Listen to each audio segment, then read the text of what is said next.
Alors, bienvenue dans le dernier apéro des carreaux de l'année 2021 avec l'ambiance chez Caro Boutine et notre invitée Mélissa D'Acosta nous fait le plaisir d'être là avec nous ce soir. On va parler de ces 3 romans. On va parler de la sortie du collector de Tout le bleu du ciel chez Albin Michel. On va parler des lendemains et on va parler de Je revenais des autres. Donc l'apéro dure à peu près 3h30, hein, Mélissa, je pense qu'on est en train de... Oui, c'est ça. Et on a la chance d'avoir tes éditeurs qui ont proposé de faire gagner des livres. Donc on a 3 exemplaires de Tout le bleu du ciel en poche, 3 exemplaires des lendemains en poche. On a Audiolib qui nous offre également tes livres en audio. Et puis on a le collector Tout le bleu du ciel qui est offert également par Albin Michel. Donc on vous dit tout ça à 20h à la fin de la rencontre. Ouais, et on remercie les éditeurs parce que c'est des beaux cadeaux, c'est très chouette, on est ravis. Voilà, vive Noël. Salut Jenny. Alors Mélissa, raconte-nous. Oui. Comment tu es arrivée à l'écriture? Tu nous disais en off tout à l'heure que du coup Tout le bleu du ciel, c'était pas ton vrai premier roman. Est-ce que tu veux nous raconter un petit peu comment tu es arrivée à l'écriture et à te faire éditer? Oui, alors je suis arrivée à l'écriture tout de suite, enfin, entre guillemets, dès que j'ai été en capacité d'écrire, en fait, dès mes 7 ans, je sortais de l'école et je m'amusais à inventer des phrases. Au début, c'était pas des histoires, c'était des phrases, mais je trouvais ça fou déjà de pouvoir faire dire n'importe quoi. En fait, de pouvoir inventer une autre réalité parallèle où il se passait exactement ce que je voulais, juste en alignant des mots. Donc, c'était des phrases, c'est devenu des petits poèmes, des petits contes, des bandes dessinées même. Je faisais les dessins à côté du texte. Et puis, ça a jamais arrêté. Au collège, j'avais des copines qui aimaient beaucoup écrire. On était 3 copines qui aimaient beaucoup lire et écrire. Et on se faisait passer un cahier à 4 et on écrivait chacune notre tour la suite du roman. Voilà, on faisait un roman à 6 mains. Et ça a continué au lycée. Ça a toujours continué. Et sauf que j'avais cette idée dans la tête que si on n'a pas un réseau dans le domaine de l'édition, c'est fichu en fait. Donc je suis toujours partie du principe que je n'aurais jamais aucune chance d'être éditée parce que j'avais pas de réseau dans l'édition et je me voyais pas envoyer mon manuscrit à 150 maisons d'édition pour essuyer des refus. Donc pour moi c'était même pas la peine. J'ai quand même voulu faire lire mes livres à mes proches. Le premier roman que j'ai terminé en fait c'était à mes 25 ans et c'était Je revenais des autres. Donc, qui est le 3e à être sorti, mais qui est mon vrai premier roman. Et à ce moment-là, j'ai osé sauter le pas déjà de le faire lire à mes proches, parce que jusqu'à maintenant, personne n'avait le droit de poser les yeux sur mon écran d'ordi, quoi. J'étais trop pudique, en fait. Donc, j'ai eu des bons retours de mes proches, mais je me suis dit, bon, évidemment, c'est mes proches. Je l'avais déposé sur Amazon, mais bon, il s'était noyé au milieu de la masse de choses qu'on peut trouver sur Amazon. Et puis, c'est tout. Je m'étais arrêtée là. C'était en 2016. Et puis, j'ai écrit la suite de Je revenais des autres, que j'ai laissé aussi pourrir sur Amazon, toujours en 2016. Et du coup, en 2017, de nouveau, j'ai l'envie d'écrire. Donc, j'écris ce qui devient ensuite Tout le bleu du ciel. Et là, je le dépose sur Amazon. Et en me promenant sur Amazon, je vois qu'il y a d'autres auteurs qui ont auto-édité leurs bouquins. Et parmi dans le synopsis, en fait, pour donner envie de lire, ils ont mis des extraits de commentaires élogieux qu'ils ont reçus et qui venaient d'un site qui s'appelait monbestseller.com. Donc, je me dis, qu'est-ce que c'est que ça? Je vais voir et en fait, je découvre que c'est une plateforme pour tous les auteurs qui n'ont pas envie d'avoir d'éditeur ou qui n'ont pas la chance d'avoir un éditeur. Et qui ont écrit un best-seller, comme toi. Voilà, on peut déposer son livre en ligne gratuitement. Il n'y a pas d'idée c'est pas un site marchand du tout. Vraiment, c'est pour les amoureux des livres. On met à dispo gratuitement son livre et les lecteurs peuvent lire gratuitement 3000. Je crois, il y a une base de 3000, 3500 livres numériques. Et c'est pour le plaisir d'échanger. Et le but, c'était vraiment d'obtenir des avis un peu plus neutres que ceux de mes proches. Donc, je dépose Tout le bleu du ciel un 29 janvier sur la plateforme et en fait, ça s'est enchaîné très vite. Le 2 avril, je signais un contrat d'édition. Donc, en quelques semaines à peine. Et alors, Tout le bleu du ciel, qui est un roman, tout à l'heure, on disait, est-ce qu'il y a des gens qui ont pu finir ce roman sans pleurer? Je suis pas sûre. Comment t'es venue cette histoire? Comment est venu ce roman, en fait, qui est un roman quand même inoubliable? Eh bien, l'histoire de Tout le bleu du ciel, elle me vient de très loin parce que, comme je vous disais, j'ai toujours écrit. Et en fait, quand j'étais au lycée, donc à 17 ans, j'avais déjà démarré ce roman qui était... Alors, l'idée de base était la même. Hein, c'était un jeune homme, Émile, mais il avait 17 ans à l'époque où je l'écrivais. Il découvrait qu'il avait une maladie qui affectait sa mémoire, qui écourtait son espérance de vie. Et alors, à l'époque, il fuguait avec sa petite amie du lycée à travers les montagnes pour échapper à l'hôpital, tout ça. Donc, l'idée de base était là, mais c'était nettement plus adolescent comme histoire. Et j'avais écrit une bonne 50aine de pages à l'époque que j'avais abandonnées. Et donc, 10 ans plus tard, une envie d'écrire qui me reprend. Je me rappelle que j'avais eu cette idée parce que toutes ces années, j'avais repensé régulièrement quand même à cette idée. Et je me rappelle que j'ai des vieilles clés USB où potentiellement j'ai dû sauvegarder ces fichiers quelque part. Donc, par miracle, les fichiers ont survécu 10 ans. Je m'y replonge. Je me dis, oui, bon, d'accord, il faut faire table rase de pas mal de trucs. C'est très enfantin. Mais on tient une idée. Donc, je me dis, je vais tenter de le reprendre de zéro. Mais là, mes personnages, ils vont plus être proches de la trentaine.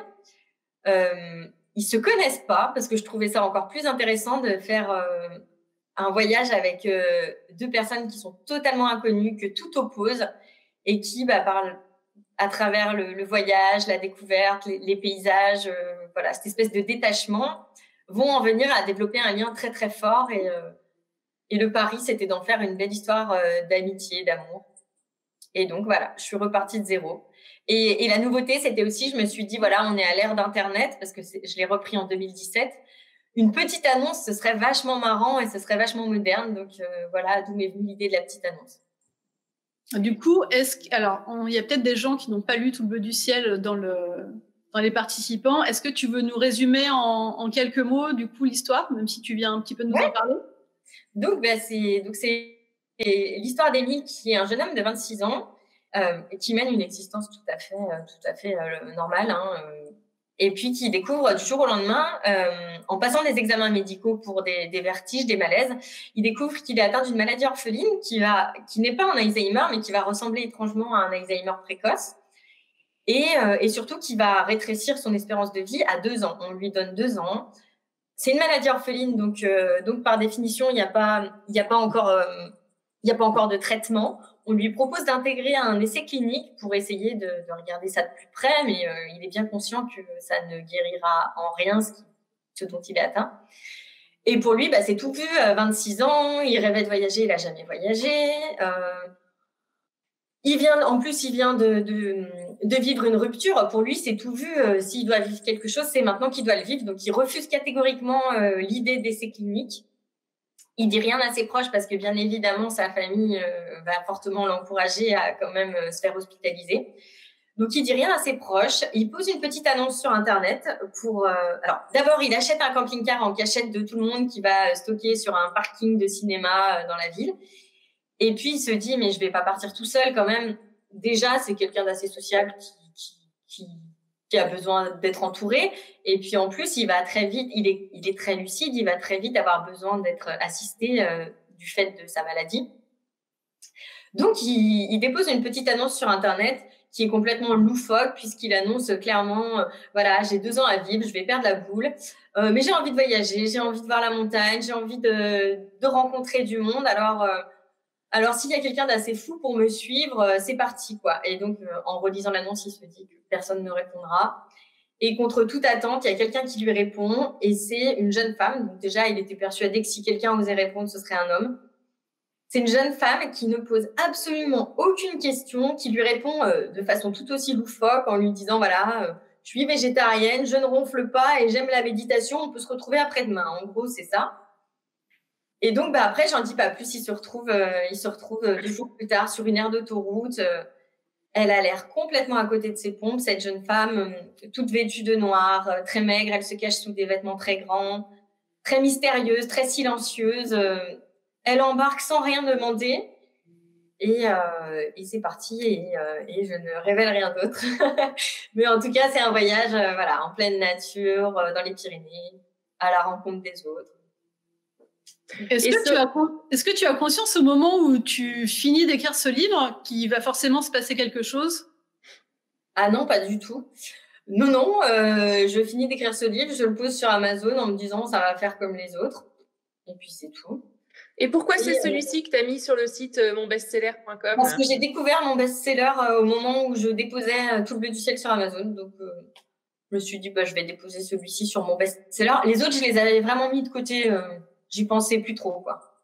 Et alors, du coup, emballement total? Emballement total, ouais, j'ai pas trop compris, mais emballement total sur la plateforme, des bons commentaires, des 5 étoiles, on me met coup de cœur de la semaine, sélection du mois, tout s'enchaîne, on me propose de répondre à une interview pour la plateforme, donc je me prête au jeu.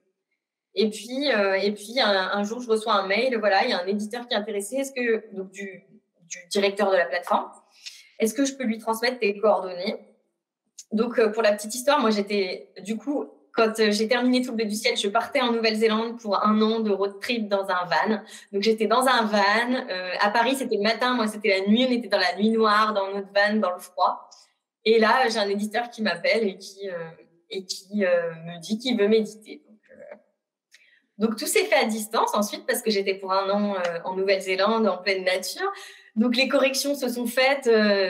Je devais aller à la journée dans des bibliothèques publiques pour trouver de la connexion Internet, pour pouvoir brancher mon ordi. Enfin, c'était vraiment de façon artisanale et on a fait tout ça à distance. Et en fait, je rentrais en fin d'année 2018 et en février 2019, le livre sortait. C'est joli comme histoire. Ouais, c'est fou. Et alors, les premiers retours, alors une fois que le livre est édité, moi, j'avoue tout, je plaide coupable, je viens de finir la semaine dernière ce livre. J'en ai vendu des centaines et des centaines parce qu'à un moment donné, tout le monde se l'arrachait. Et en fait, ça m'énervait un peu. Je me disais, oh là là, il n'y en a que pour ce livre. Donc, du coup, je voulais pas le lire parce que tout le monde le lisait. Mais j'ai l'impression que il a marché un petit peu comme changer l'eau des fleurs, au bouche à oreille, en fait. Et les gens le lisent, l'offrent. Il y a une espèce de chaîne avec ce livre un petit peu, non? Tu ressens ça? Oui. Au moment où il est sorti, j'avais eu quand même pas mal de presse, un petit peu de télé, un petit peu de radio. Il avait fait un très beau lancement, mais j'étais inconnue au bataillon. J'étais éditée dans une toute petite maison d'édition parisienne que personne ne connaissait. Donc bon, je pense que ça a quand même lancé la machine parce qu'il s'est quand même très bien vendu pour un premier roman d'une inconnue. Mais après, c'est effectivement le bouche à oreille, ça a été incroyable. En fait, j'ai des gens qui me disent « Ah, c'est le 9e exemplaire que j'achète. Je l'offre à mes voisins, je l'offre à mes amis. Je vais dîner chez des gens, je leur amène Tout le bleu du ciel. » Et en fait, effet boule de neige après. Les groupes de lecteurs aussi sur les réseaux sociaux ont énormément contribué à son succès, Instagram. Et puis, la sortie poche et livre de poche. Oui, la sortie poche et le prix du livre de poche aussi. Ouais. Alors, Caro, est-ce qu'on demanderait pas à Mélissa de nous lire un petit extrait? Absolument. Alors, on n'a pas l'extrait à vous projeter pour ce livre-ci, mais on va faire confiance à Mélissa. Ah mince, du coup. Du coup, on te regarde. Alors, je resitue l'extrait peut-être. S'il te plaît, ouais. Ça se passe donc. Ça se passe dans ils font plusieurs étapes au cours de leur voyage à travers les Pyrénées, et donc là, ils s'apprêtent à quitter le village de Eus, où ils sont restés 2-3 mois, il me semble, je me rappelle plus exactement, chez une vieille dame qui les hébergeait. Et donc là, c'est pendant leur fête d'au revoir, les habitants ont tenu à leur organiser une fête d'au revoir. Et donc, Émile vient de trouver Joanne, qui est toute seule dans une ruelle, et il lui dit « Mais qu'est-ce que tu fais ici ?»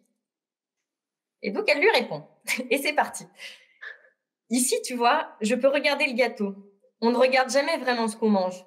Je peux passer plusieurs minutes à le regarder, à essayer de deviner son parfum, quelle sera sa texture en bouche, si la couche caramélisée sur le dessus sera croustillante ou fondante. Après, je peux fermer les yeux et me concentrer sur l'odeur. Tu sais l'expression « j'en ai l'eau à la bouche ». C'est pas une blague, ça se produit vraiment quand tu regardes et que tu sens avec attention, quand tu laisses l'envie s'installer. Moi, je laisse mon corps réclamer ce gâteau, saliver suffisamment longtemps jusqu'à ce qu'il soit prêt à recevoir le goût. parce qu'alors je sais que tous mes sens seront en alerte. Il l'écoute avec attention maintenant, mais il ne peut retenir sa petite pique. Il est idiot, c'est comme ça. Et tu le manges à un moment donné? Elle ignore parfaitement ses sarcasmes et elle poursuit comme s'il n'avait même pas parlé. Après, je le porte à ma bouche et je me concentre sur sa texture contre ma langue, sur la façon dont ma salive l'enrobe. Je le sens fondre lentement contre mon palais. Je découvre les premiers arômes qui se dégagent, mes papilles qui se réveillent. Ça fait comme des petites bulles de bonheur qui éclatent sur la langue. Et puis, il y a cette sensation de bien-être dans tout le corps. Tu sais, le cerveau libère les hormones du bonheur en détectant le sucre. Des souvenirs d'enfance qui peuvent remonter en captant un arôme de fleurs d'oranger ou de chocolat. Elle laisse planer une seconde de silence comme si elle était en train de déguster le gâteau et pousse un petit soupir. Ensuite, je croque dedans. Et alors, c'est comme une grande explosion, une extase, le bouquet final. Il est amusé de l'entendre parler ainsi. Ça semble être très sensuel. Il retient avec peine le sourire immature qui naît sur ses lèvres. Il se passe tout ça quand on mange? Elle hoche la tête. Il croit deviner un sourire aussi sur son visage. Oui, il se passe tout ça quand on mange, mais aussi quand on respire, quand on marche, quand on fait l'amour. Il suffit d'y prendre garde. Ah. On aurait pu fermer les yeux. C'est une impression de bien-être que j'ai eue pendant toute la lecture de ce livre, alors que le sujet est fort. On sait dès le départ que ton personnage est condamné, en fait. Il n'y a pas d'issue possible. Et malgré ça, en fait, il y a une bonté, une générosité qui l'habite, ainsi que ton personnage féminin, Joanne. Et en fait, on est bien avec eux. On a envie de partir en road trip avec eux, de pouvoir faire quelques escales avec eux. Toutes les rencontres qu'ils font, ce sont pareil, des gens bienveillants.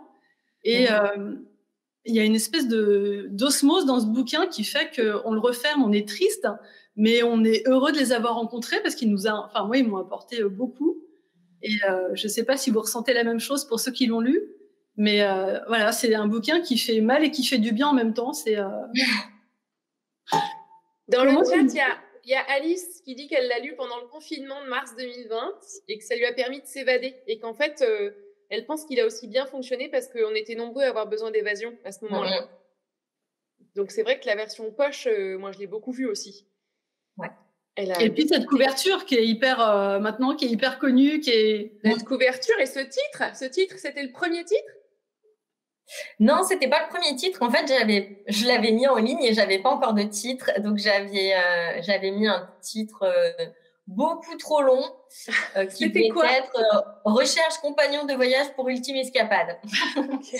Et donc, mais en fait, je m'étais pas foulée à chercher. L'essentiel, c'était que je le fasse lire déjà par des premiers lecteurs. Et puis après, quand on a commencé à le retravailler avec mon éditeur de l'époque, il m'avait dit bon bah voilà, faudra trouver un titre. Et j'avais pensé à Le bleu du ciel, mais bon, je l'avais gardé pour moi. Je trouvais que la symbolique était forte. Et la correctrice qui travaillait sur le texte proposait tout le bleu du ciel, donc c'était parfait. Ça correspondait parfaitement. Ouais. Et la couverture? C'est mon éditeur qui me l'a proposée, et puis elle était parfaite. Donc, d'accord. Voilà. Les étoiles étaient alignées alors. Oui, voilà. Comment ça s'est passé avec tes lecteurs, lectrices? Les premiers, à l'époque, il n'y avait pas le Covid, donc il y avait des rencontres, il y avait des salons. Toi, du coup, tu étais une jeune auteure inconnue qui arrivait. Comment tu as vécu, tout cet emballement autour de ton livre?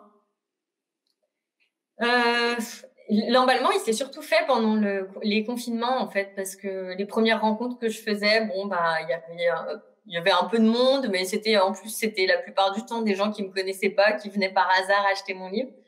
Et en fait, tout s'est accéléré pendant les confinements. Et alors, quand les événements ont recommencé, j'ai pas compris pourquoi il y avait autant de monde devant mon stand. Je suis passée de rien à tout. Donc, c'est surprenant. Moi, je pensais que du coup, dès les premiers salons, d'accord. Donc en fait, tu faisais partie des salons. Il n'y en a pas eu tant que ça parce qu'il est sorti début d'année 2019. Et aussi, ce qui a fait qu'il n'y a pas eu tant de salons que ça, c'est que mon éditeur de l'époque a déposé le bilan. Donc, j'ai dû annuler tous les salons que j'avais fin d'année 2019 parce qu'il n'y avait plus du tout d'exemplaires trouvables. D'accord. Donc, en fait, j'en ai fait un petit peu au printemps. Et puis après, pendant l'été, il ne se passe pas grand-chose. Et j'ai dû en faire un en septembre, peut-être. Et puis après, Covid, donc plus rien. Donc, du coup, les gens t'écrivaient via les réseaux sociaux? Oui, par contre, via les réseaux, je me rendais bien compte qu'il y avait un emballement. Et puis, via les ventes que me communiquaient la maison d'édition, donc je me rendais bien compte que ça prenait beaucoup d'ampleur. Mais tant qu'on n'est pas en salon, on ne se rend pas compte, je trouve. Ouais, mais je crois que tu as créé une vraie relation avec tes lecteurs, parce que de ce que je vois passer sur les réseaux et des réactions des gens quand on a annoncé l'apéro, ils ont l'air très proches de toi, en fait. Oui, je pense. Ils disent que quand ils te rencontrent, ils ont vraiment le temps. Et oui, le partage, quoi. Ouais. J'espère que je vais pouvoir continuer à pouvoir répondre à tout le monde personnellement. Pour l'instant, je peux. Donc, je le fais. Et voilà, je me prends des petits temps dans la semaine où je fais les réponses aux messages privés, tout ça. Tant que je peux, je le ferai, voilà. Bon, quand j'aurai, je sais pas combien de followers, ce sera peut-être plus compliqué, mais on verra. Moi, j'ai l'impression maintenant de faire partie de la team de ceux qui l'ont lu, tu sais. Je sais pas, je me sens un peu comme ça. Là, tu vois, depuis que je le vends, depuis que je l'ai lu, les gens qui viennent me l'acheter, je leur dis, vous l'avez lu ou vous l'offrez? Bah non, je l'ai lu et je l'offre. Et je fais, on est d'accord. Et du coup, c'est rigolo, une espèce de complicité, genre, on se comprend en fait. Alors qu'avant, c'était encore. Moi, ça m'énervait un peu, je leur lançais, genre, ouais, c'est bon. Tu nous as fait la même avec Virginie Grimaldi, Caro. Hein. Ouais, mais c'est vrai. Mais moi, c'est les confinements qui m'ont ouvert à la littérature parce qu'avant, je lisais que du polar. Donc, c'est grâce au confinement, finalement, au Covid, que j'ai découvert les auteurs qui m'énervaient avant parce que, voilà, vous vendiez tout seul, vous n'aviez pas besoin des libraires. Et voilà. Alors, on va parler du bouquin numéro 2 qui est pas facile parce qu'après Tout le bleu du ciel, forcément, tes lecteurs t'attendent au tournant, tu changes d'éditeur, tu arrives chez Albin. Oui. Comment ça se passe, du coup? Est-ce que tu l'as écrit Celui-là, tu l'avais pas encore écrit, en fait. Tu nous avais raconté que Jour des démons était déjà écrit. Voilà. Non, il n'était pas écrit, mais il a été écrit avant que Tout le bleu du ciel ne paraisse parce que on m'a proposé en avril 2018 un contrat et la sortie se faisait 1 an plus tard, en février 2019, et j'étais toujours en voyage. Donc, j'avais plein de temps pour moi parce qu'on se baladait et on travaillait de temps en temps, mais pas trop non plus. Donc, j'avais plein de temps pour moi. Et donc, les lendemains, je l'ai écrit entre la Thaïlande et la France. Voilà, au milieu de ces deux pays. C'est pour ça qu'on retrouve un peu des petites choses aussi qui peuvent faire penser à la Thaïlande. Alors, le personnage d'Amande, qui est un personnage fort également. Mais surtout, c'est quoi l'histoire? Oui. Alors, l'histoire... pour pas trop... Donc, c'est Amande, qui est une jeune femme de 30 ans, qui est à l'aube de sa vie, sans trop vouloir... Bon. Je sais que le résumé ne dit pas grand-chose, je peux peut-être en dire un peu plus. Voilà, elle est mariée à Benjamin, elle s'apprête à devenir maman, elle a 8 mois de grossesse. Et puis, un soir, le soir de la fête de la musique, le 21 juin, un accident, son conjoint se tue à moto. Et là, tout s'écroule puisque le choc terrible qu'elle reçoit provoque l'accouchement. Le bébé n'est pas du tout encore prêt à sortir. Son monde s'écroule. En une nuit, elle passe d'une vie lumineuse à un cauchemar. Et donc, face à un drame pareil, elle ne peut absolument pas reprendre son existence là où elle en était. Elle ne voit plus aucun sens à tout ce qui faisait sa vie d'avant. Et elle fuit presque sur un coup de tête. Elle met 2 valises dans une voiture. Elle consulte les petites annonces. Elle trouve une vieille maison inhabitée depuis 3 ans au plein cœur de l'Auvergne et elle part. Et elle se barricade. C'est pour ça que le début du roman est très, très sombre. Ouais. On a du mal à se dire qu'on va vers un roman plein d'espoir parce qu'elle se coupe du monde, elle ferme la porte, elle ferme tous les volets. Elle ne veut plus du tout voir la lumière, le soleil, l'été, le ciel bleu. Et on se dit, c'est pas possible, elle s'apprête à faire une bêtise et à s'éteindre tout à fait. Et puis, en fait, dans cette vieille maison abandonnée, elle va tomber sur des objets qui ont été laissés par l'ancienne propriétaire qui est décédée, notamment toute une série de calendriers remplis d'annotations de jardinage. Et entre-temps, la fille de cette ancienne propriétaire décédée est venue toquer pour venir récupérer les derniers effets personnels. Donc, elles ont fait connaissance. Et donc, Amande lui dit, mais qu'est-ce que c'est que ces calendriers? Je comprends pas, il y a des annotations partout. Et donc, la fille de la propriétaire lui dit que sa maman a dû faire face à la perte de son mari, donc à un deuil, elle aussi. Et elle s'est réfugiée dans le jardinage, le contact avec la terre, et c'est ce qui l'a sauvée. Et donc, Amande, elle a tellement plus rien à quoi se raccrocher dans sa vie que, les calendriers, pourquoi pas, c'est toujours quelque chose qui lui fera mettre un pied devant l'autre pendant quelques jours, en tout cas. Et donc, elle se donne corps et âme à essayer de réhabiliter le vieux potager. Et donc, il n'y a pas seulement le potager, il y a d'autres choses qui vont venir l'aider à remonter la pente, à refaire surface. Mais le potager va jouer un rôle crucial. Et surtout, l'idée qu'avait eue de cette vieille dame de se donner des objectifs. Elle se donnait des objectifs jour après jour. Je sais pas, aller se promener, déjeuner dehors au soleil. Et donc, Amande va se fixer des objectifs beaucoup plus larges, elle, qui vont être laisser entrer, célébrer, partager, laisser partir. Et c'est ce qui va guider, en fait, ses pas sur son chemin de la guérison. Et donc là, vraiment, c'est un chemin de résilience, encore une fois, et de renaissance. Et la nature y tient un rôle majeur. Alors, je me demandais si en démarrant, si dans la construction et en démarrant l'écriture de ce roman, tu savais déjà où tu allais, ou si tu t'es aussi un peu laissé porter, comme si tu t'étais mise à la place d'Amande, et finalement, tu allais voir ce qui arrivait. Complètement, je savais pas du tout où j'allais. Est-ce que tu avais ces 4 piliers laissés? Non, même pas. Alors, je savais même pas qu'il y aurait des piliers, en fait. Je savais qu'elle allait vivre le drame qui était le sien, et j'avais envie de faire une fin 1 an plus tard, symbolique, à la même date, où elle sortait et elle allait danser. Et après, je savais pas ce qui se passerait du tout. Je me suis dit, je me lance un challenge de faire un livre qui va se passer sur 1 an, sur une femme toute seule dans une maison, et rien d'autre. Et là, ça passe ou ça casse. Et après, je me suis complètement laissée embarquer par Amande. Je me suis mise à sa place, dans cette vieille maison. Et comme elle, jour après jour, je voyais ce qui se passait. Un papillon, un ray de lumière, une odeur de pissenlit. Et en fait, je me suis laissée embarquer comme elle.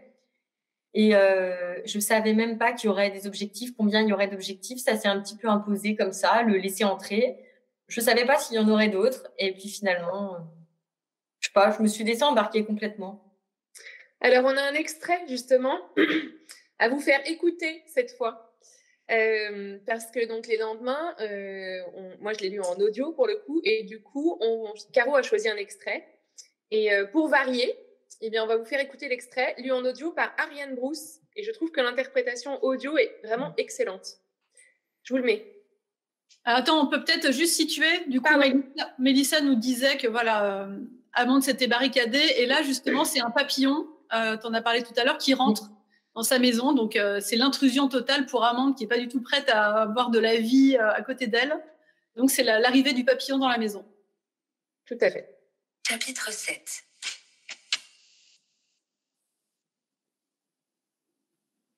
J'ai laissé entrer un papillon. C'était une erreur. Je voulais simplement laisser entrer un rayon de soleil. Un seul. J'ai entrouvert les volets qui ont grincé d'un air lugubre et le papillon s'est glissé dans ma salle à vivre sans crier gare. Je suis maintenant là, immobile, à côté de la fenêtre, ne sachant que faire. Le papillon a filé quelque part. Je ne sais où. Je n'ai eu le temps d'apercevoir que 2 taches jaunes sur ses ailes. Pour le reste, je crois qu'il était marron. Ou d'un rouge-brun. Un papillon, c'est beaucoup trop de vie d'un coup. Des mouvements, de la couleur, une présence. J'étais prête à accueillir un seul rayon de l'astre maudit, mais un papillon, non. J'essaie de rester calme. C'est mon cœur qui s'emballe. On va le retrouver. Je vais le retrouver. Refermer la fenêtre d'abord. Ne pas permettre à d'autres insectes d'entrer. Les volets restés entrebâillés laissent se déverser un flot de lumière, mais je n'y arrête pas. Je fouille la pièce du regard, grimpe sur le canapé, déplace les chaises, ouvre les placards. C'est ridicule, il n'aurait jamais pu pénétrer là-dedans. Il faut que je me reprenne. Il est probablement parti dans le couloir. Oui, c'est ça, le couloir. J'allume l'ampoule hésitante, parcours le carrelage brun au pas, le regard rivé sur les murs, le plafond. Rien. La porte de la salle de bain est ouverte. C'est la pièce la plus lumineuse de la maison et pour cause, je n'ai jamais réussi à obstruer totalement la lucarne. Le papillon est là, posé sur le miroir, immobile. Je me fige, le cœur battant. Je n'ose plus respirer. Je détaille ses ailes. Rouge, pas brune. Rouge carmin. 2 taches jaunes sur chacune, auréolées de brun. Ouvrir la lucarne, c'est ce qu'il faut faire. Je tends la main, mais c'est trop tard. Le papillon repart en direction du couloir. Je n'abandonne pas, je le poursuis. J'agite les bras, j'espère que le mouvement va l'effrayer. Il virevolte paisiblement en direction de la salle à vivre, pose sur la table. Alors que je le rattrape, prêt à le saisir par une aile pour le remettre dehors, en liberté, il se dépose délicatement sur le morceau de papier scotché au mur, la feuille quadrillée portant encore la marque des pliures qu'elle a subies dans l'enveloppe. L'insecte de malheur a choisi de se poser sur les derniers mots. Sur les autres. Signant ainsi de son corps coloré ces quelques mots de Nika. Je m'immobilise au milieu de la cuisine, les sourcils froncés. Le soleil est entré dans ma maison de toute façon. Un rectangle doré se découpe sur le carrelage marron cuivré. Je reste hypnotisée quelques secondes par le spectacle des poussières qui dansent dans la lumière. Quand je tourne de nouveau mon regard vers la lettre de Nika, je constate que le papillon n'a pas bougé. J'abdique. J'ai laissé entrer un papillon dans ma maison. Voilà. Il est bien choisi cet extrait parce que je trouve qu'il a le mérite de montrer le talent que tu as de relater une situation de la vie quotidienne qui peut paraître complètement anodine. Et en fait, vous avez vu comment c'est détaillé, mais c'est détaillé sans ennui en fait. Je sais pas comment dire, parfois il y a des détails dans des livres qui nous perdent et qui font que ça traîne en longueur. Là, je trouve que cette scène, elle est particulièrement belle parce que tu as réussi à t'attacher au souci du détail et à nous montrer finalement la beauté dans un petit quelque chose. Comment tu fais ça, Mélissa? J'en sais rien. Non, c'est vrai, c'est un peu comme la scène du gâteau tout à l'heure. Manger un gâteau en soi, c'est complètement anodin. Mais tu as réussi à en faire quelque chose de beau. Mince, j'ai perdu ce que je voulais dire. Tu as ressenti tout ça? Non, du tout. Mais pour moi, dans tous les romans que j'écris, je raconte je raconte rien d'extraordinaire. C'est des parcours de vie, mais les plus communs. Des séparations, des deuils, des tentatives de reconstruction. Mais en fait, l'essentiel est dans des minuscules détails. Tout le bleu du ciel, la relation entre Émile et Joanne, elle se crée avec des minuscules attentions, un brin de romarin, un regard, un silence. Amande, elle reprend pied avec des détails infimes, une pétale de fleur qui va lui évoquer quelque chose, la présence d'un chat. Et la vie, c'est pareil, en fait. Les relations se développent entre les gens avec des minuscules détails et il suffit d'y prêter attention, je pense, pour les capter et pouvoir les retranscrire sur le papier. Mais oui, dans tout ce que j'écris, c'est toujours des choses banales, en fait. C'est s'accrocher à des toutes petites choses du quotidien qui font des grandes choses, finalement. Et c'est rassurant en même temps, parce que du coup, c'est vrai que parfois, on se dit... moi, ce qui m'épate dans tes romans, c'est que tes personnages sont très peu entourés, mais le peu de personnes qu'ils ont autour d'eux suffisent, parce qu'ils apportent suffisamment. Et c'est vrai que là, pareil, un petit papillon, on en voit l'été nous passer devant. Et là, tout d'un coup, moi, je pense que le prochain papillon que je croiserai au printemps, je ferai attention parce que cette scène, elle m'a vraiment marquée. Je me suis dit, oui, effectivement, juste un papillon peut ramener dans la vie. T'as quand même une magie dans les mots qui fait qu'effectivement, tous ces petits détails qui pourraient... être un petit peu lourd à lire. On est pris un peu comme de la poésie, on est embarqué dans ton truc et c'est un vrai talent que tu as en fait de conteuse. Merci. Alors, on va parler parce que du coup, l'heure tourne. Alors moi j'ai commencé par celui-là, du coup j'ai commencé par Je revenais des autres. Ça a été un énorme coup de cœur. T'as commencé par le premier finalement. Oui, c'est le bon ordre. Ouais, c'est rigolo. Je ne savais pas, mais en fait, effectivement, c'est le bon ordre. j'ai vu comme vous qu'il y a quelques semaines que tu as posté ton manuscrit Les douleurs fantômes, donc qui va bientôt sortir en début d'année. Moi, je suis très impatiente. Oui. Donc, c'est la première fois que tu reprends tes personnages, du coup. Est-ce que tu peux nous raconter, du coup, comment Je revenais des autres est ressorti, enfin pas ressorti, mais du coup, de ton premier roman, c'est devenu le 3e. Est-ce que tu l'as retravaillé? Comment ça s'est passé? Alors, Tout le bleu du ciel, il a été édité parce que c'est le seul que j'avais mis sur la plateforme. Ensuite, j'ai basculé chez Albin Michel pour Les Lendemains, qui était celui que j'écrivais tout de suite après Tout le bleu du ciel. Et là, mon éditrice chez Albin Michel me demande si j'ai d'autres romans que j'ai déjà écrits dans ma vie. Donc, je lui dis oui, bien sûr. Et puis, j'avais un petit complexe sur ces 2 premiers romans, comme c'était des romans de jeunesse, entre guillemets. Voilà, je les avais écrits, j'avais 25, entre mes 23 et mes 25 ans. Mais bon, je lui envoie en me disant, bon, tant pis, elle va me retoquer, c'est pas grave, j'en écrirai d'autres. Et en fait, elle me dit, mais oui, on veut le publier. Et je lui dis, mais il y a une suite aussi à ce roman. Envoie-le-moi. Mais oui, on veut aussi publier la suite. Donc c'est comme ça que ça s'est fait. C'est comme ça que ça s'est fait. Tu me dis que tu as 50 romans dans tes tiroirs, c'est ça? Maintenant, les romans que j'ai dans mes tiroirs, c'est des romans que j'ai écrits entre-temps depuis que je suis éditée. Donc, plus récent quand même. Alors, Je revenais des autres. Est-ce que tu peux nous pitcher? T'as toujours un petit peu, pas la même thématique, mais sur la renaissance, la reconstruction, ouais. Donc là, c'est le personnage de Ambre, moi, qui m'a vraiment touchée. Enfin, j'ai adoré ce personnage et je suis vraiment super impatiente de la retrouver. Est-ce que tu peux nous raconter un petit peu l'histoire, sans en dévoiler trop? Alors, oui, donc en effet, encore une fois, c'est une histoire de reconstruction.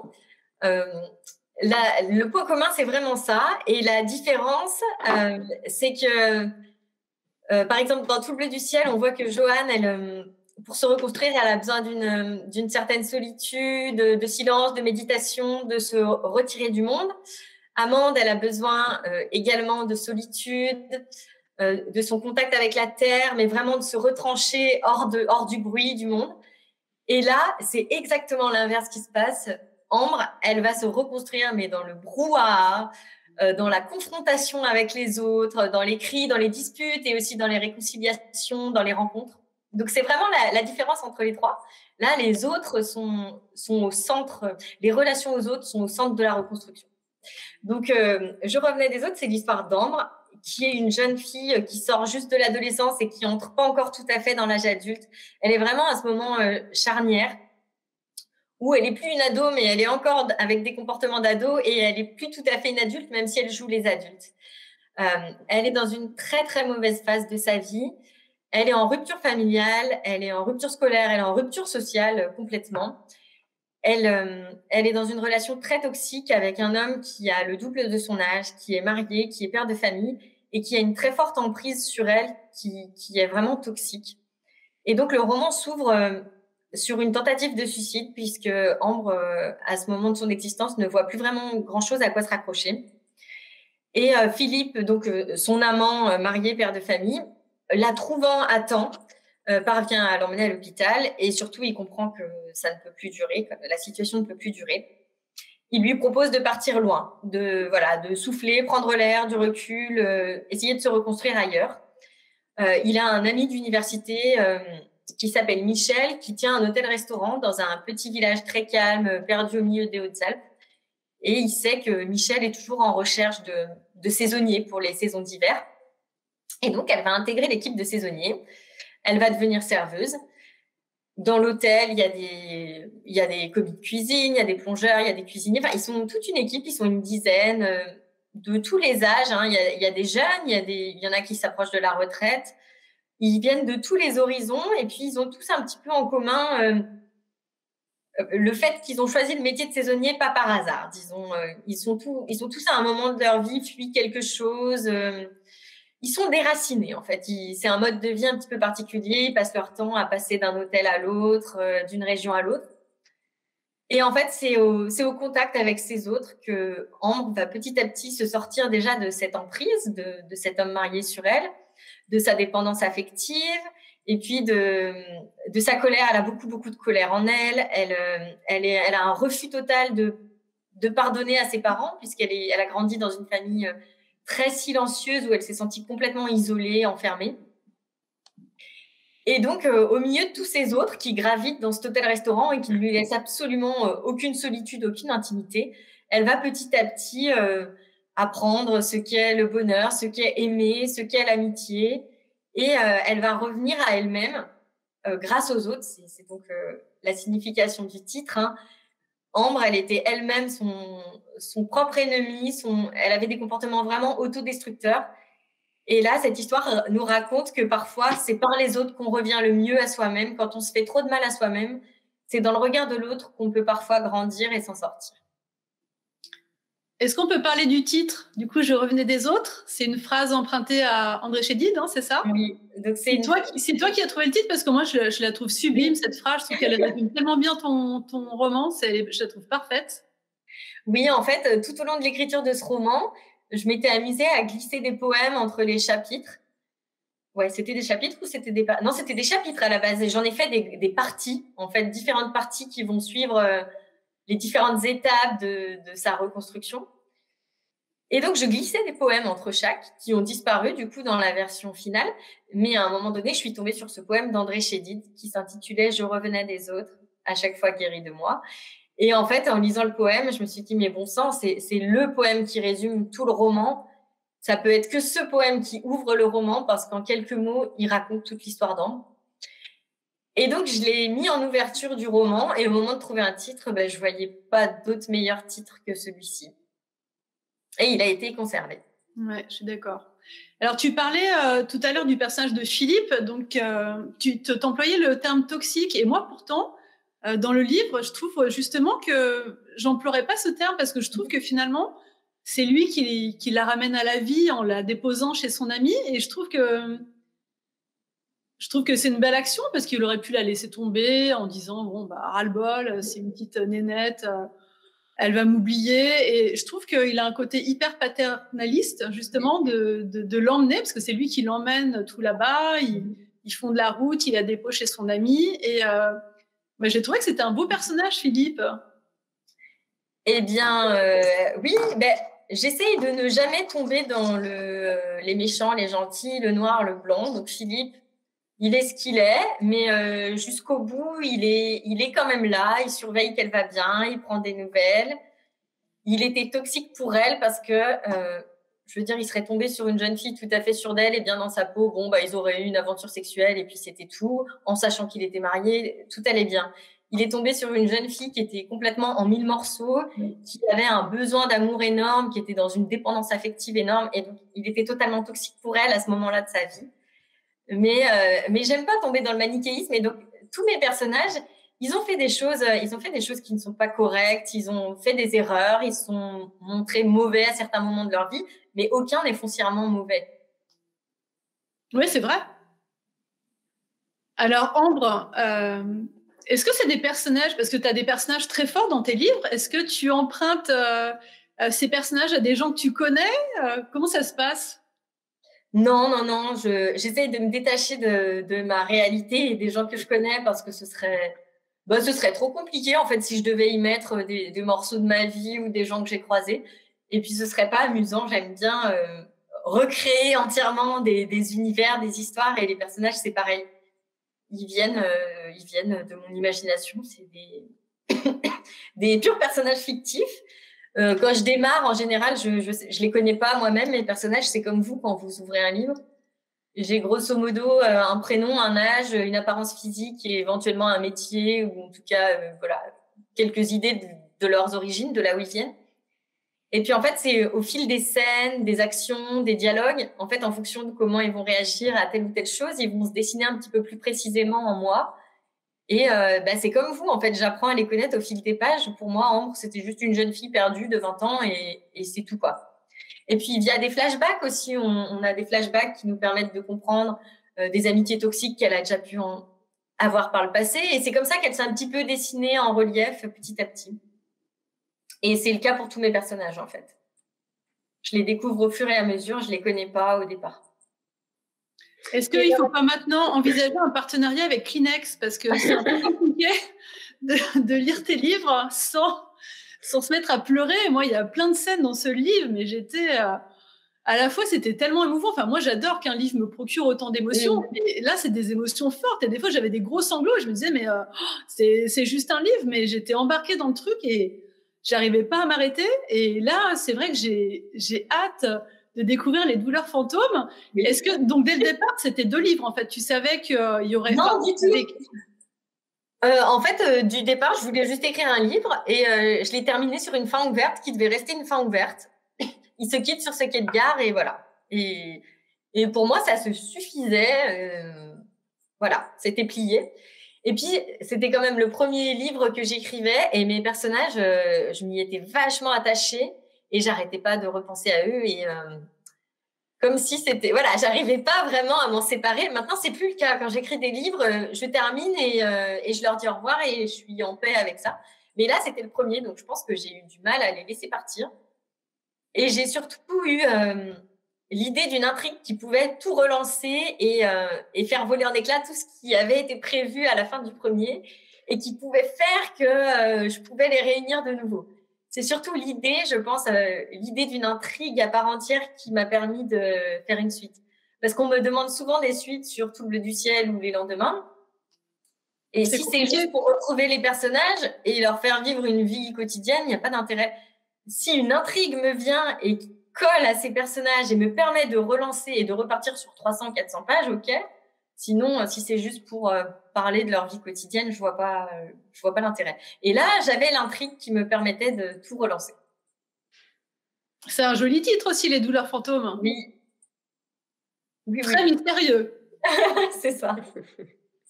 Alors, on avait un petit extrait sur ce livre. Est-ce que tu veux nous le lire? Oui. Du coup, il y a le PDF, Caro? Oui. On va le mettre. Comme ça, on aura eu un petit extrait pour chacun des 3. Vous voyez mon écran? Est-ce que tu veux nous resituer, Mélissa? Oui. Donc là, Ambre vient juste d'arriver dans l'hôtel-restaurant où Philippe l'a envoyée pour qu'elle puisse essayer de se reconstruire loin de lui. Et c'est la toute première soirée. Elle est arrivée le jour même et il y a eu un banquet de bienvenue entre tous les saisonniers. Et donc là, elle est... Oui, c'est ça, hein. Je dis pas de bêtises. Et donc, c'est le lendemain matin, en fait. C'est son premier réveil à l'hôtel, dans un lieu qu'elle ne connaît pas. C'était étrange de se retrouver dans un lieu où rien ne lui semblait familier. Pas une voix, pas une odeur, pas même la forme d'un meuble dans l'obscurité. Ses paupières pesaient des tonnes et pourtant elle ne parvenait pas à trouver le sommeil. Un rire s'éleva dans le salon. Sylvie ou Delphine. Elle hésita, se redressa à demi. La boule dans son ventre était revenue, le plomb dans ses poumons aussi. Elle ne pourrait pas dormir tout de suite. Elle posa un pied sur le sol, hésita encore. Une boîte de somnifères se trouvait dans sa valise qu'elle n'avait pas encore défaite. À côté, une boîte d'antidépresseurs. Les ordonnances aussi. Philippe avait tout vérifié. Il avait dit qu'il faudrait bien les prendre à heure fixe, que ça l'aiderait. Et ça l'avait aidé. À ne pas ressentir, à ne pas penser, à dormir. Mais maintenant, c'était différent. Elle était là et ce n'était pas pour rien. Il fallait essayer. Au moins essayer de s'en sortir toute seule. Ça se passait le soir, en fait. Je me suis... Alors, le premier soir. À la fois, tu dis toute seule et puis à la fois, effectivement, tout... Avec les autres. Dans cette espèce de staff house, c'est vrai qu'il y a plein de personnages. Alors, c'est des personnages secondaires, mais en même temps, ils sont importants à leur manière dans sa vie, puisqu'elle va échanger avec eux, elle va avoir des relations privilégiées avec chacun des personnages. Comment tu as tissé cette espèce de grande toile, de lien avec tous ces personnages Alors, tout à l'heure, dans le chat, tu parlais des saisonniers qui étaient déracinés. Je crois qu'il y a quelqu'un qui a dit qu'il n'était pas tout à fait d'accord par rapport à ça. T'as le truc, Caro, ou pas? Oui, c'est ça. Anne n'était pas tout à fait d'accord avec le statut de saisonnier qui voulait dire déraciné. Faudrait les miens, en tout cas, les miens dans mon univers. Oh, il y a le Père Noël qui est là. Non, Ils mènent une vie de déracinés et en tout cas, ceux de Je revenais des autres, c'est le cas. Après, c'est beaucoup de personnages jeunes qui se cherchent encore. Donc c'était le cas. Mais en fait, j'ai toujours été un petit peu fascinée par ces univers clos et notamment l'univers clos de ces gens qui vivent en groupe, qui font des saisons, qui changent d'adresse tous les 6 mois, qui recréent des liens en permanence. Et je me suis toujours dit, c'est un petit peu mystérieux, c'est cette vie en communauté. Et donc, je suis partie voilà, j'ai un petit peu fantasmé sur cette vie de saisonnier qui vivait en vase clos, comme une seconde famille, en fait. Et j'ai tissé une grande galerie de personnages parce que c'était donc le premier roman que j'écrivais. Et jusqu'à mes 23 ans, j'avais beau démarrer des romans tout le temps, je les laissais tous tomber parce que je m'ennuyais, je ne savais plus quoi raconter. Et donc, sur celui-ci, je me suis dit, je vais pallier à ça en créant plein de personnages. Donc, il y a quand même une galerie d'une dizaine de personnages. Ils n'ont pas tous leur importance, mais bon, ils sont tous là. Et puis, si je m'ennuie auprès d'Ambre, j'irai auprès de Tim, auprès de Rosalie, auprès de Wilson et en fait, auprès d'Anton. Bref, il y en a plein. Et ça m'a permis déjà d'aller au bout de ce roman, de ne pas abandonner, puisque quand l'histoire d'Ambre s'essoufflait un peu, hop, je switchais sur les autres personnages, puisque tous étaient là pour une raison, tous avaient un petit peu un chemin compliqué, un passé à aller scruter, des choses à réparer en fait. Et donc, c'est vraiment dans cette optique à la base, c'était vraiment pour ne pas m'ennuyer moi en tant qu'auteur que j'ai fait venir tous ces personnages et toutes ces intrigues au milieu de l'intrigue. Et parce finalement, c'est vrai qu'il y a une espèce d'ambiance colo de vacances un peu dans cette step house. C'est ça, auberge espagnole. Ouais, auberge espagnole, exactement. Il y a Alice qui pose une question dans le chat, c'est plus une remarque d'ailleurs. Mélissa, tu es plus jardinier qu'architecte dans l'écriture finalement. Oui. Je trouve ça joli comme image. Oui, je suis complètement jardinier, oui. Toi-même, en fait, tu as une formation, tu es très proche de la nature, ça se ressent dans tes livres, mais on l'imagine dans ta vie de tous les jours également? Oui, j'ai cette sensibilité, c'est sûr. Après, je vis pas entourée de forêts. Si, remarque, là où je suis, j'ai pas mal de forêts et d'espaces verts, mais je veux dire, je vis pas coupée du monde à la campagne, je fais pas mon jardin, tout ça, parce que là où j'habite, c'est pas possible déjà. Mais j'ai grandi à la campagne, mes grands-parents étaient mes voisins. On avait un immense jardin. Enfin, on allait jouer dans leur jardin, grimper dans leurs arbres. On les regardait remuer la terre, on les aidait. Donc, j'ai vraiment ça qui m'a accompagnée toute mon enfance et une sensibilité qui reste encore aujourd'hui. Et qu'on ressent bien en tant que lecteur dans tes livres. Ouais. Et puis, ce voyage d'1 an en Nouvelle-Zélande en pleine nature, ça a été une vraie piqûre de rappel et ça m'a encore remis là-dedans. Et alors, entre la version 1 d'il y a X années et celle qui est sortie cette année, il s'est passé quoi, globalement? Alors, t'as beaucoup travaillé ou t'as gardé l'essentiel? C'est les personnages qui ont mûri? C'est quoi? Alors, j'ai pas touché du tout aux personnages ni à l'intrigue, mais on a raboté, en fait. Okay.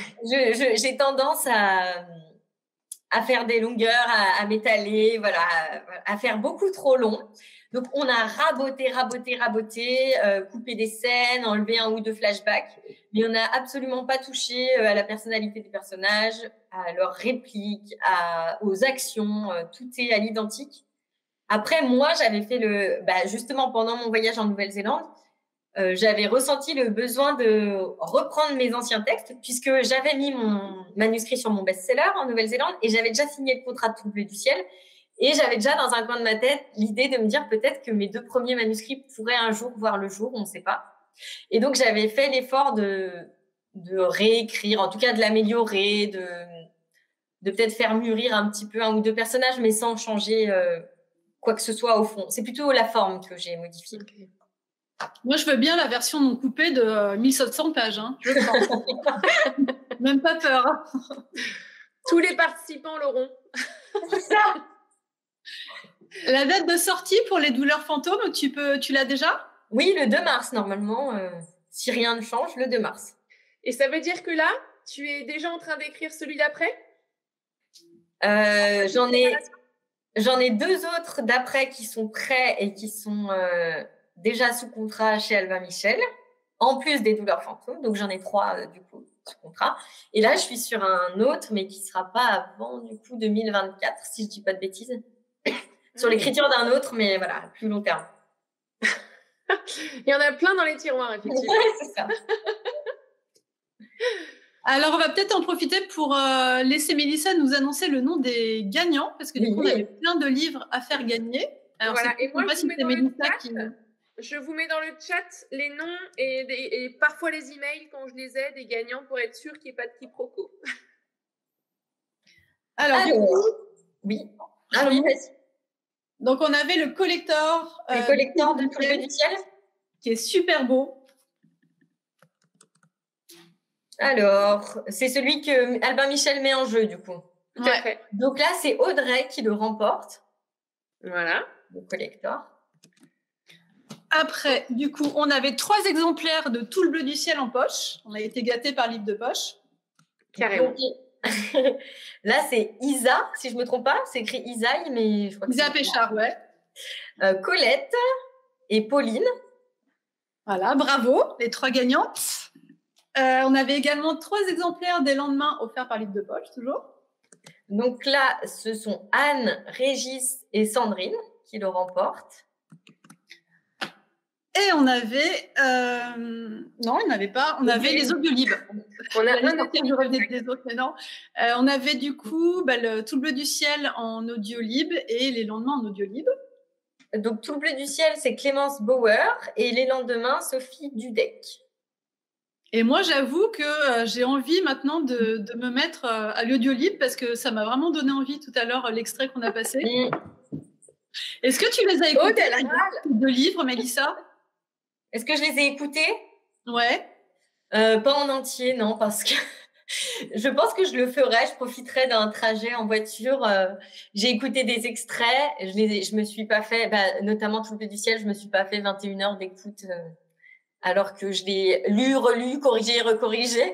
Mais je le ferai, oui. Et puis les lendemains, la voix d'Ariane est sublime, donc j'en ai écouté une bonne partie, mais pas en entier encore. T'attends un prochain voyage en Nouvelle-Zélande et tu te mettras les 21 heures d'écoute.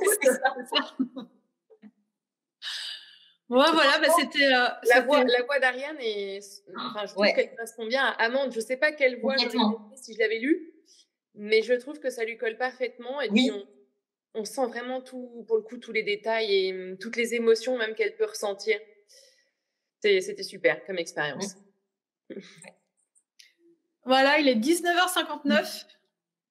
On a passé un super beau moment avec toi, Mélissa. Merci beaucoup de nous avoir raconté tes livres, tes personnages, le cheminement. C'était un vrai plaisir de t'écouter parler et de te voir tes bonnes oreilles de cerf, tes bons bois de cerf.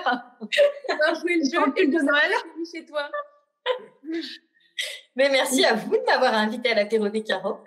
Avec grand plaisir. Et du coup, voilà, j'espère qu'on vous a donné envie de découvrir Mélissa si vous l'aviez jamais lu ou de l'écouter via les audiolibres. Moi, pour ma part, j'attends le 2 mars avec impatience, mais bon, je pense que j'aurai peut-être la chance de l'avoir avant. En service de presse. Ouais, j'ai hâte de retrouver Tim et Ambre. Et puis, du coup, merci à tout le monde. Merci d'être venu passer cette heure avec nous. On était heureux de vous retrouver. Ça faisait 4 mois qu'on n'avait pas fait de live avec Caro. Carrément. On fait une photo de fin à tout sourire. S'il vous plaît. Cheers. Est-ce qu'on a encore le Père Noël avec nous? Non, zut. Mais je crois que j'ai pris tout à l'heure. Je suis pas sûre. Je sais pas si c'était le Père Noël. Il y a un petit Père Noël qui est pas mal aussi. Zut, attends. Voilà. Avec le Père Noël. Elle est revenue avec le Père Noël. On recommence. 1, 2, 3. Souriez. Voilà, on vous souhaite de belles fêtes de Noël. On vous souhaite d'offrir plein de livres, de recevoir plein de livres. Moi, c'est le cadeau que j'offre encore tous les ans le plus parce que... J'allais dire, tous ceux qui ont déjà prévu d'offrir un livre à Noël, lève la main. Je vais voir que des mains levées. Ouais, c'est bien, c'est chouette. Bon, on est d'accord. Prenez soin de vous. Lisez bien, évadez-vous bien. Voilà, on vous fait Faites-vous plein de plaisir. bisous. Ouais. À bientôt. Puis, bonne soirée à Merci, tous. les Bonne filles. fête. Ciao. Bonne soirée. Bisous. À Bonne bientôt. fête, Clara, tout le monde. Bonne fête de Noël, Mélissa, plein de bisous. Et puis Caro, plein de bisous aussi. Puis plein de bisous à Bah tout le ouais. monde. Et puis, Et puis à l'année prochaine. Petit sapin. À l'année prochaine pour un nouvel apéro des Caro en live ou en différé, on verra. Mais à l'année prochaine quand Oui, même. en vrai, Caro, en vrai. Bon, en vrai, on aimerait bien, Caro. Ouais, on va y arriver. Allez, pour 2022, c'est le challenge. Bonne soirée à tout le monde. Bisous, bonne soirée. Bonne soirée, merci à toutes. Ciao, ciao. Salut. Salut, Caro. Ciao.